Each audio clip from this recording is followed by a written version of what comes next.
2012 год указом президента был объявлен годом российской истории. И этот год, конечно же, богат на знаменательные даты. Их все знают, но я с удовольствием напомню. Это и 1150-летие зарождения российской государственности, это 400-летие освобождения Москвы народным ополчением, это 200-летие Бородинской битвы. Все это вехи российской нации, определившие ее государственное, духовное и цивилизационное развитие. Сама память о победах народа, о тех испытаниях, которые выпали на его долю, является хорошей основой для объединения наций. Названные мною даты и многие другие стали поводом для большого количества просветительских проектов, новых научных и издательских проектов. В целом, год российской истории уже принес ощутимые результаты для общества. Отношу к ним и также решение о создании Российского исторического общества, которое призвано продолжить традиции русского императорского исторического общества. И, кстати, вчера я посещал музей, недавно открытый, новый, замечательный музей истории войны, Отечественной войны 1812 года, и от имени Российского исторического общества передал в фонды этого музея два интересных документа, два письма Наполеона Бонапарта, написанные им в 1812 году, как раз в разгар кампании, в дни, когда проходило Смоленское сражение, и второе письмо, адресованное Бонапартом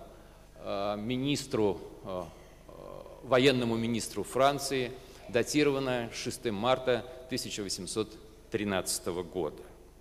Считаю, что внимание к нашей истории не должно ослабевать по окончании нынешнего знаменательного года.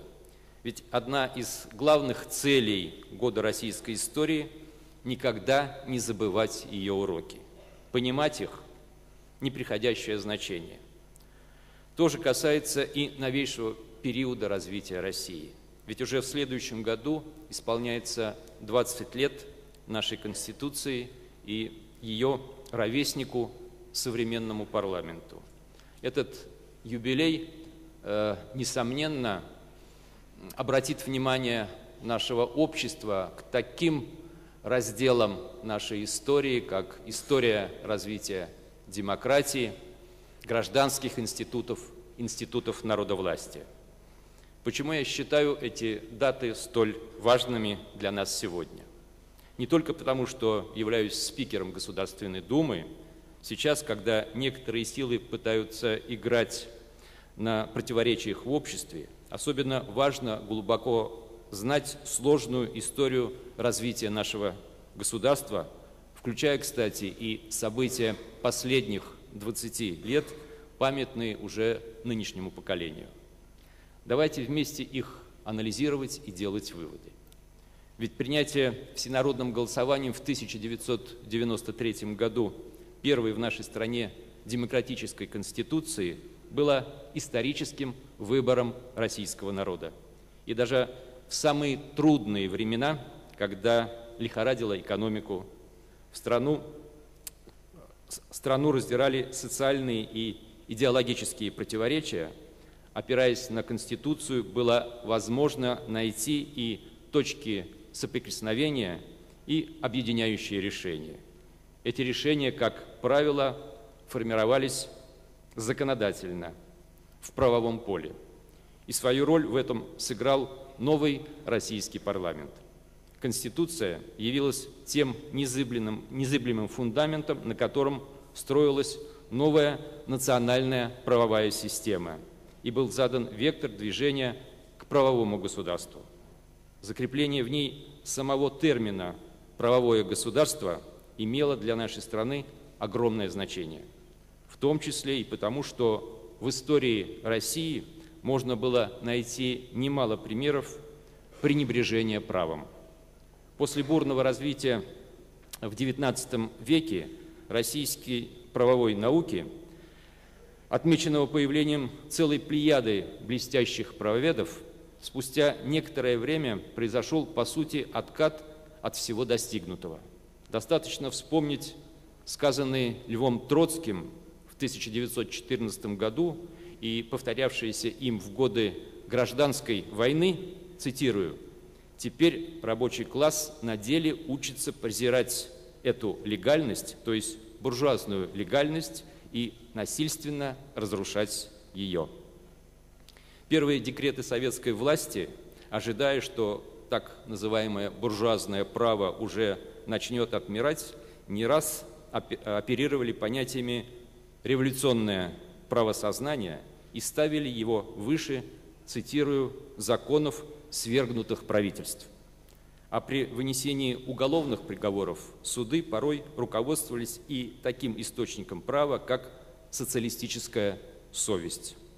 Да и в более поздние времена роль законов нередко играли подзаконные акты, а ЦИК и Совет народных комиссаров своими решениями напрямую вносили поправки в законодательные акты и даже в кодексы. Надо признать, что в послевоенный советский период отечественное право сделало значительный шаг вперед, как в плане юридической техники, так и общей стройности законодательства.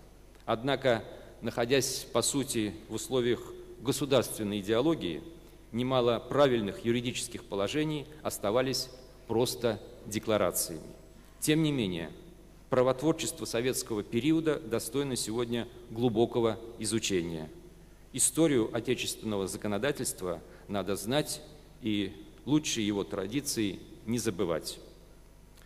Уважаемые друзья, вся наша история, включая 20-летний путь современной России, убеждает нас, что только правовое государство гарантирует эффективное развитие и достойное будущее.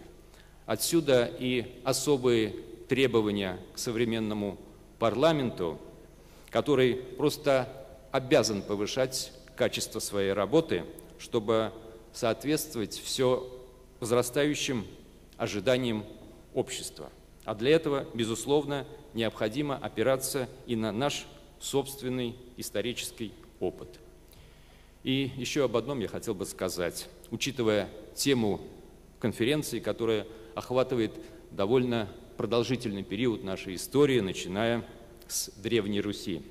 Следующий год – это год 1150-летия славянской письменности. И вместе нам нужно сделать так, чтобы этот замечательный юбилей был встречен достойно, в том числе и в стенах Государственной Думы. Тем более, что традиция положена, ведь в этом году мы провели не только День русского языка, но, по сути, декаду, начиная с Дня славянской письменности и культуры.